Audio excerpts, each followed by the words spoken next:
True kaya na nag-marriage proposal na raw ang isang sikat na aktor sa isang aktres? Naganap daw ang marriage proposal sa ibang bansa. Sabi kasi ng isang source na nag-show di umano sa lugar na yon, may isang nakachikahan daw niya sa nasabing lugar ang nagkwento nga ng tungkol sa nasabing marriage proposal.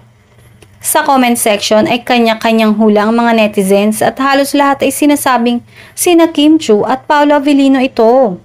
Well, kung true man yon, mas okay naman dahil noon pa rin nachichika na may lihim na relasyon na talaga ang dalawa.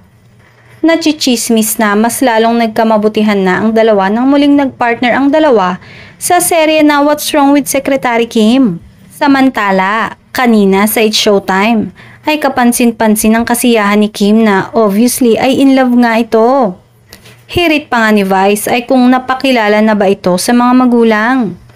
Hindi man pinangalanan ngunit obvious na si Paolo Avellino ang tinutukoy nito kung saan na ipakilala na siya sa mga magulang ng aktor.